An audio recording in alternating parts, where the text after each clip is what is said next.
বিসমিল্লাহির রহমানির রহিম। আসসালামু আলাইকুম। আজকে আমরা একটা রেফ্রিজারেটরের সার্কিট সম্পর্কে ধারণা দেব। রেফ্রিজারেটরের সার্কিটটা কি জিনিস? সার্কিট জানতে হবে যে সার্কিট জিনিসটা কি। সার্কিট কাকে বলে?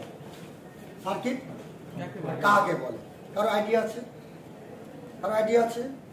সার্কিট হচ্ছে বিদ্যুৎ চলার পূর্ণ পথকে কি বলে? সার্কিট। কারেন্ট যাবে, এই পথটা হচ্ছে কি? সার্কিট। যদি না যেতে পারে নো সার্কিট।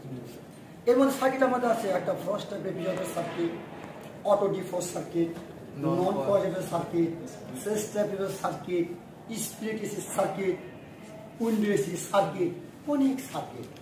একটা সার্কিট তৈরি করবো, সব বেড়ে যাবে অটোমেটিক। দেখো, এরপরে আমাদের আছে একটা ট্রান্সফরমার বা এক্সফরমার।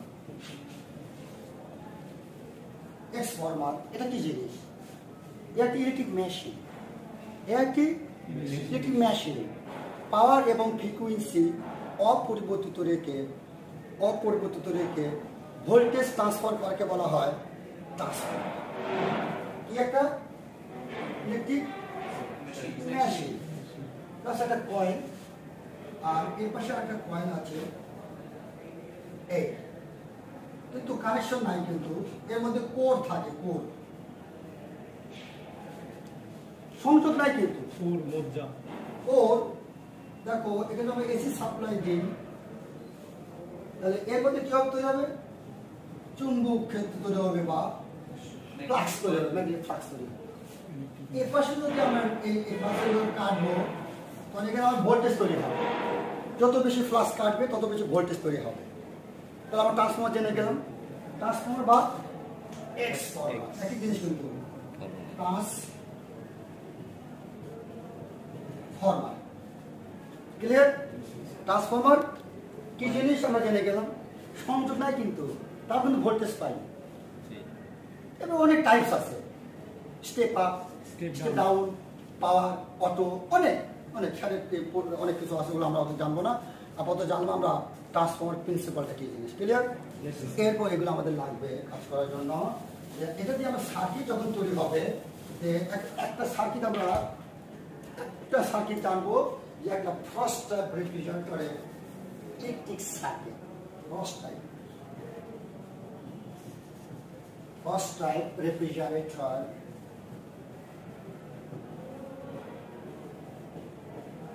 রেফ্রিজারেটর মানে কি? রেফ্রিজারেটর মানে ফ্রিজ। রেফ্রিজারেটর মানে হচ্ছে ফ্রিজ। রেফ্রিজারেশন মানে হিমায়ন। রেফ্রিজারেন্ট মানে হিমায়ন। তিনটা আর আছে, মনে রাখবে। একটা হচ্ছে রেফ্রিজারেশন, রেফ্রিজারেটর, রেফ্রিজারেন্ট। মিলাই ফেলবে না, কিন্তু খুবই ইম্পর্টেন্ট। কিন্তু একটা রেফ্রিজারেটর এর ফার্স্ট টাইপ, আমরা নন ফার্স্ট। একটা জানলে সবগুলি পারবে। এটার নাম কি বলতো? দেখি দেখি কি বোঝা যায়? প্লাগ। হ্যাঁ, এটা প্লাগ। 2 পিনের একটা প্লাগ, তাই না? এটা পজিটিভ হতে পারে, আবার না হতে পারে, কোনো পোলারিটি না থাকতে পারে। এটা এসি পজিটিভ ডিসিতে হয়, কিন্তু আমরা একটা আইডিয়া নিচ্ছি বোঝার জন্য। আর এই যে চিহ্ন থাকবে, এটা নাম কি? Good, thank you. আমরা ইঞ্জিনিয়ার ড্রয়িংতে শিখছি, গ্রাউন্ড করবো যখন আমরা এই চিহ্নটা দিয়ে। এখানে আমাদের আরেকটা দুটো লাইন থাকবে, এই একটা তার, এই একটা তার, তাই না? এখান থেকে নিয়ে সরাসরি যদি আমি এখানে, এটার নাম কি বলতো দেখি? OLP, আবার লোড প্রোটেক্টর দিয়ে আমরা এখানে যে লাইনটা আছে, এটার নাম কি? কমন। আর এটার নাম হচ্ছে রানিং। এটা হচ্ছে আমাদের রানিং, স্টার্টিং। আর ভিতরে যেটা আছে নাম কি? কয়েল। রোটর, নাম হচ্ছে রোটর। এখন দেখো যে রানিং এর সাথে সরাসরি কানেকশন হবে কার? এই নিটল বলি আর তেজ বলি। কম্প্রেসর লাইন দিতে হবে, আর কোনো কথা নেই। আমার কম্প্রেসর চললে যদি সব সিস্টেম ঠিক থাকে, ঠান্ডা হবে। এখানে যদি আমরা পিটিসি রিলে লাগাই দিই, একটা পিটিসি রিলে, পিটিসি রিলে যদি আমরা দিয়ে দিই তাহলে কিন্তু আমার কম্প্রেসার স্টার্ট হয়ে যাবে। কম্প্রেসার স্টার্ট হলে ঠান্ডা হবে না? ঠান্ডা হয়ে যাবে, শেষ। এটা কি অটো হবে? জীবন অটো হবে না, চলতে থাকবে। একসময় স্টপ করে যাবে, ব্লক হয়ে যাবে, প্রচুর আইস জমে যাবে। তাহলে এখানে কন্ট্রোলিং সুইচ দিতে হবে, তাই না? তাই এই জন্য কি করতে হবে? একটা থার্মোস্ট্যাট লাগাতে হবে। এটা কন্ট্রোল সুইচ দেবো আমরা এখানে একটা, তাকে বলা হয় থার্মোস্ট্যাট। তোমরা এটা জানবে, এটা হচ্ছে সেন্সর, এর নাম হচ্ছে টিএস। টিএস মানে থার্মোস্ট্যাট। বুঝতে পারতেছো তো? টিএস মানে সংক্ষেপে থার্মোস্ট্যাট, একটা টেম্পারেচার কন্ট্রোল ডিভাইস। এটি তখন ঠান্ডা হয়ে যাবে, অফ হয়ে যাবে, টোটাল অফ হয়ে যাবে। চল, এটা রাতের বেলা কষ্ট না? তখন ভিতরে প্রোডাক্ট আছে না, তখন কি দেখতে হবে? টর্চ লাইট দেখতে হবে, তাই না? এটার মধ্যে কি করতে হবে? একটা বাতি দিতে হবে, বাতি বাতি বাতি। তাহলে এখানে আমরা এটা নিয়ে এখানে একটা আমাদের ডোর সুইচ, হ্যাঁ একটা ডোর সুইচ, একটা ল্যাম্প দেবো, ল্যাম্প দেবো। তোমরা এখানে তৈরি করবে, এগুলো নিয়ে এবার কানেকশন তৈরি করবে। তাহলে কি তৈরি লাগে? এটা ইজি না কমপ্লেক্স? খুবই সহজ, তাই না? এটার উপরে আমরা একটা নন ফার্স্ট তৈরি করবো, এর উপরে কিভাবে ভাব পসিবল? পসিবল না? হ্যাঁ। তাহলে এখন দেখো আমাদের এটা যদি আমরা জানি তাহলে বাকিগুলো কিন্তু করা যাবে, তাই না? আমরা সার্কিট জানলাম, আমরা ওই কি জানলাম, ট্রান্সফর্মার জানলাম, তাই না? জানছি না? এখন আমরা সার্কিটের যে কানেকশনটা কিভাবে হচ্ছে দেখো, এগুলো সব কিন্তু ওয়্যার বা তার। তাহলে এখানে আমার একটা সেন্সর থাকবে, ওর মধ্যে আমার রেফ্রিজারেন্ট থাকে, অ্যালকোহল থাকে, সংকোচন প্রশোষণ এর মধ্যে লোডেড করা থাকে এর ভিতরে। তারপরে যখন এটা আমার আলাদা পড়া আছে, এখন ওটা আর এক ক্লাস আমরা ডিটেলস বুঝাবো, দেখে থাকে এগুলো দেখে নিয়ে। এইগুলো আমাদের একটা সিম্পল সার্কিট, এটার নাম হচ্ছে কি? ক্লিয়ার? এখন আমরা কি আঁকবো? এখন নন ফ্রস্ট বা নো ফ্রস্ট। ফ্রস্ট মানে কি? বরফ। ফ্রস্ট মানে বরফ। যে ফ্রিজে বরফ জমে না, বরফ আসলে জমে না, জমে তো। তাহলে পানি বরফ হয় কেমন করে? ওটা আমরা পরে আর ডিটেলস বুঝাবো যে ফ্রস্ট নন ফ্রস্ট এর বুদ্ধি কি। পাশাপাশি দুটি ফ্রিজ আছে, না মানে তুমি পিছনে না দেখে সামনে দেখে তুমি কি বুঝবে যেটা ফ্রস্ট টাইপ বা নন ফ্রস্ট টাইপ। যেমন আগের সেশনে আমরা বুঝাইছি যে সিএফটি কি জিনিস, কিউবিক ফুট, ঘন ফুট। যারা বলি না ফ্রিজে 10 ফুট, 10 সিএফটি, 8 সিএফটি বলি না? এটা আমরা কিন্তু আগের স্লাইড আমরা দিয়ে দিচ্ছি। এখন দেখো যে আমরা এটা যদি আমি নন ফ্রস্ট করতে চাই তাহলে কি করতে হবে? জাস্ট আমাকে এখানে কেটে দিতে হবে। এটা কি লাগাই দেবো? একটা টাইমার। গুড, একটা টাইমার মোটর লাগাই দেবো। Timer chain? রাইট, টাইমার আছে না এখানে? জি স্যার, এখানে আছে। তাই এই দিস ইজ টাইমার।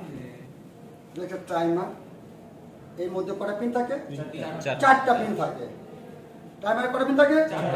চারটা পিন থাকে। পিনগুলো আমরা বের কিভাবে মানগুলো বের করতে হয় এগুলো ইম্পর্টেন্ট। আসলে এগুলো কাজ শিখতে বেশি সময় লাগে না, একদিন কাজ করবা, ওয়ান ডে মনোযোগ সবাই কাজ করবে। এর জন্য 4 বছর লাগে না এটা শিখতে।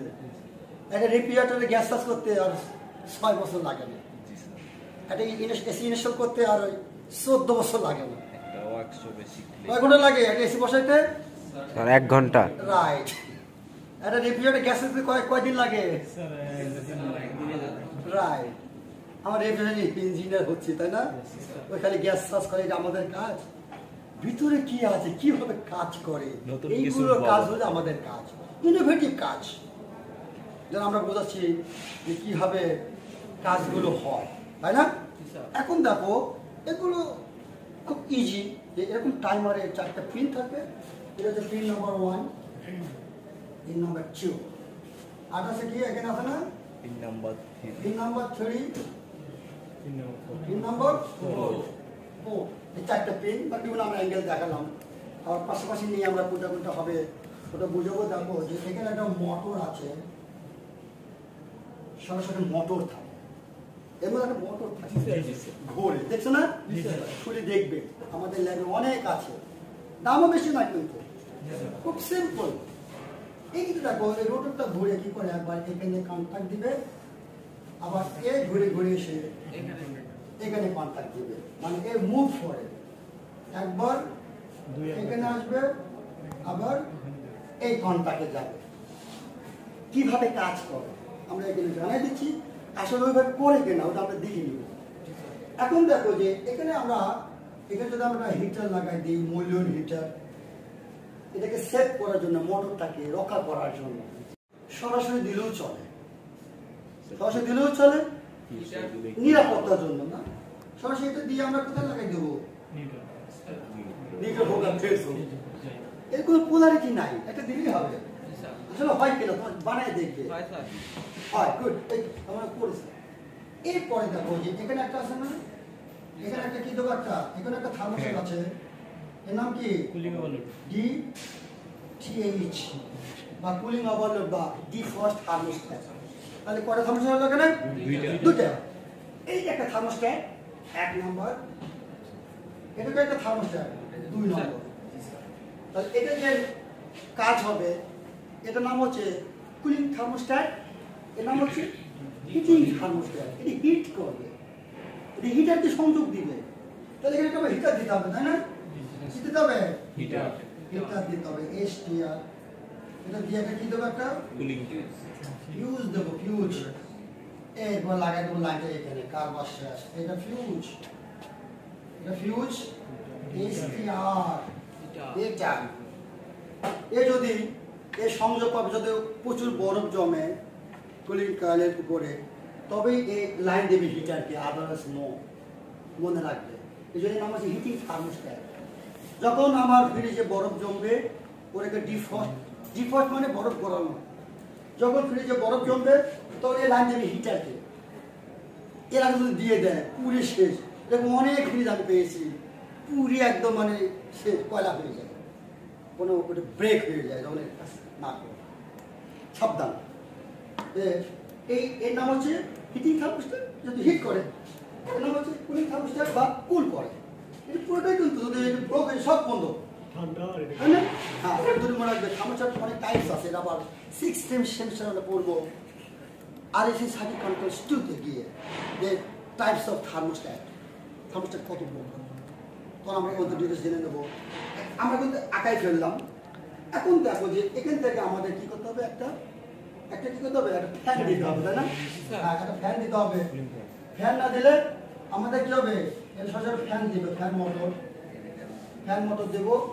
সরাসরি আমরা এখানে লাগিয়ে দিতে পারি, সরাসরি এখানে আমরা সুইচিং করে, হ্যাঁ, একটা ডোর সুইচ দেবো,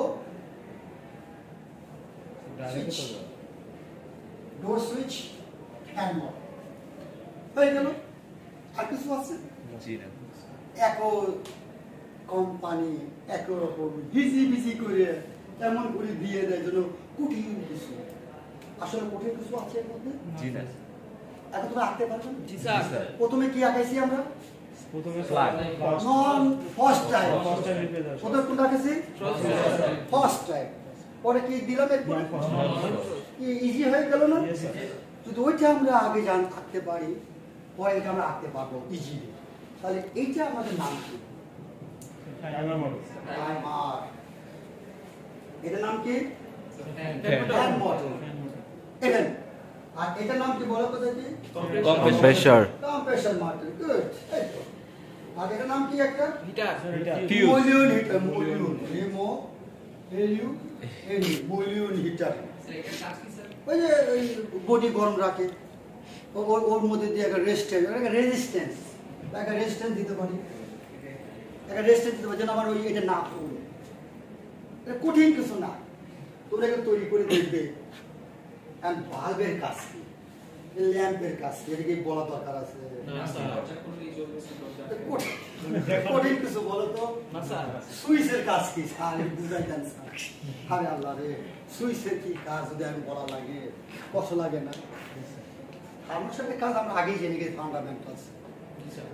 তাহলে আমরা জানতাম না thermostat types, cooling thermostat, heating thermostat, dual thermostat, যেটার মধ্যে কুলিংও হবে, হিটিংও হবে। এটা দেখছো নাকি? দেখবে আমাদের ওয়ার্কশপে আছে, এটা দেখে নেবে যে কোনটার কি ফাংশন।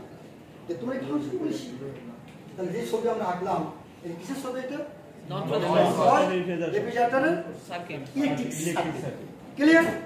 আমরা এটা প্র্যাকটিস করব, এটা দেখে দেখে আমরা তৈরি করব। সবাই পারবে তো? থ্যাংক ইউ, সবাইকে ধন্যবাদ। আল্লাহ হাফেজ।